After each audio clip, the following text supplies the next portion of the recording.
এই যে ক্যামেরাম্যান আইছে চশমা পরে ক্যামেরা তুলছে রাত 12টার সময়। আসল ব্যাপার হচ্ছে আমাকে এত সুন্দর দেখতে লাগছে তার কারণ মানে তোমরা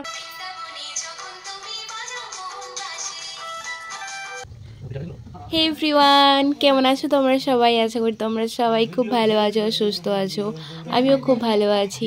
দেখতে পাচ্ছ যে এখন পিঠা করার জন্য নারকেল কুড়া হচ্ছে। তোমরা জানো যে পৌষ মাসে পিঠা পরব কতটা পরিমাণে আমাদের বাংলাতে বিখ্যাত। তো সেই পিঠা পরবের জন্যই মানে পিঠা পরবের জন্য না, পিঠা গড়ার জন্য নারকেল কুড়তে বসে গিয়েছে বাবা বুনু মিলে। আমি পারি না অতটা ভালোভাবে। আর মা এখানে রান্নার সরঞ্জামগুলো রেডি করছে, মানে যাতে পুরটা ভালোভাবে তৈরি করা যায়। তো এখানে গুড়টাকে ভেঙে নিচ্ছে, গুড়টা দিয়েই তো পুরটা তৈরি হবে। তো এই পরবটা মানে পুরো একটা বছর আমরা ওয়েট করে থাকি যে কখন পিঠা খেতে পাবো। এটা খুব কম দিনের জন্য আসে, মানে বোধহয় সরস্বতী পুজোর আগে পর্যন্ত খেতে পারবো, তারপর আর কোনো দিন খেতে পারবো না।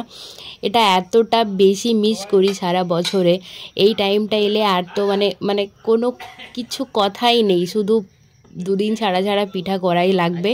মানে এতটা বেশি আমার ভালো লাগে। যাই হোক, কার কেমন ভালো লাগে না লাগে আমি জানি না, বাট আমার অনেক বেশি ভালো লাগে এই পিঠাটা, যেটার মাঝখানে পুরটা দিয়ে বানানো হয়। গড়গড়া পিঠা বলে সামথিং, যেখানে অনেক জায়গায় অনেক নাম আছে এটার।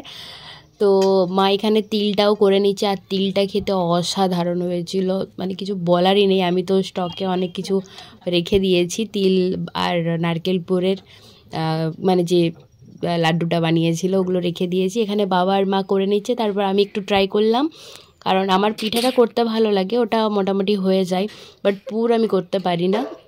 তো এখানে আমি করে নিচ্ছি খুব ভালোভাবে। আর আজকে আবার আমার একটা গানের শ্যুটও ছিল, সেই জন্য তাড়াতাড়ি এই কাজগুলো করে আমাকে গানের শ্যুটের জন্য যেতে হবে। আশা করি তোমরা এতক্ষণ পর্যন্ত গানটা শুনেও নিয়েছো। গানটা হচ্ছে কৃষ্ণ গো তুমি বাজাইও না বাঁশি, আমার লেখা গান। তো ওটা মধুমিতা আচারিয়া চ্যানেলে মানে অবশ্যই চলে এসেছে, তোমরা শুনেও নিয়েছো আশা করি। তো ওটার জন্যই আবার রেডি হতে চলে এসেছি, মানে পিঠা বানালাম, ভিডিও তুললাম, তারপর এখন আমি মেকআপ করতে এসেছি। এরপর সারা রাত ধরে ভিডিও শ্যুট হবে আমাদের। যখন ভিডিও শ্যুট হয় কোনো গানের, তখন আমরা শ্যুট করতে শুরু হয় 12:30 1টা থেকে। তো এখন ওই রকমই বাজছিল 12:30 1টা। তো চলো ভিডিও শ্যুট কেমন করে হয় সেটাও তোমাদের সাথে একটু শেয়ার করি। Hello guys, welcome back to my channel, welcome new blog, new video, যা খুশি তাই। যাই হোক, আজকে আমাদের শ্যুট হচ্ছে, তোমরা দেখে বুঝতে পারছো আমি এখন শ্যুটে আছি, কারণ সবুজ পর্দা দেখে বুঝতে পারছো। আর এই আমাকে কেমন লাগছে দাদা ছাড়বো, এটা আমাকে কেমন লাগছে কমেন্ট করতে ভুলো না তো। কতটা সুন্দর লাগছে একটু জানিয়ে দিও তো, মানে যেমনই লাগছে একটু জানিয়ে দিও, ঠিক আছে? আর আমার ভিডিও তোলার জন্য কে কে এসেছে এখানে সেটা তোমাদেরকে দেখাচ্ছি। এই হচ্ছে বাপ্পা আদা দাদা, আর এই যে আমাদের পুচু, হ্যাঁ দেখ 2 করে দিচ্ছে। আর এখানে একটা লাইট জ্বলছে, ছাতাটা খুলে দেওয়া হয়েছে, বাপ্পাটা খুলে দিয়েছে ছাতাটা। আর এই একটা লাইট, এই একটা লাইট, ওইখানে একটা লাইট, ওই উপরে একটা লাইটময় হয়ে গেছে। আর তার জন্যই আমাকে আসল ব্যাপার হচ্ছে আমাকে এত সুন্দর দেখতে লাগছে তার কারণ মানে তোমরা কমেন্ট করার আগে আমি বলে দিচ্ছি আমাকে সুন্দর দেখতে লাগছে তার কারণ হচ্ছে যে এতগুলো লাইট জ্বলছে বলেই আমাকে সুন্দর লাগছে। Thank you. তোমাদেরকে একটু শ্যুটটা দেখাচ্ছি, কতক্ষণ করে আমরা শ্যুট কেমন ভাবে করছি। দাঁড়াও, দাদাকে তুলতে দিচ্ছি, তোমরা ভিডিওটা কন্টিনিউ দেখতে থাকো।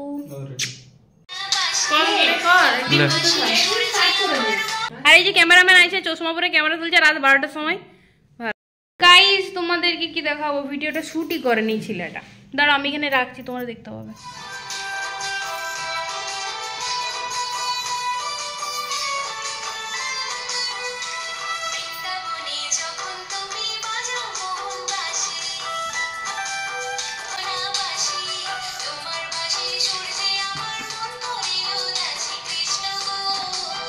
আমি কেমনভাবে শ্যুট করি সেটা তোমাদের সাথে একটু শেয়ার করলাম। আর যেদিন আমাদের শ্যুট থাকে সেদিন আমরা রাত্রি 12টা থেকেই বসি, আর সেখানে ভোর 4টা পর্যন্ত বেজে যায় শ্যুট করতে করতে, এতটা টাইম যায় আমাদের। তো শ্যুটটা ভালো হলেই হচ্ছে। মধুমিতা আচারিয়া চ্যানেলে গানটা চলে এসেছে, গানটা শুনতে ভুলো না কিন্তু। আর এই ভিডিওটা কেমন লাগলো জানিও, টাটা।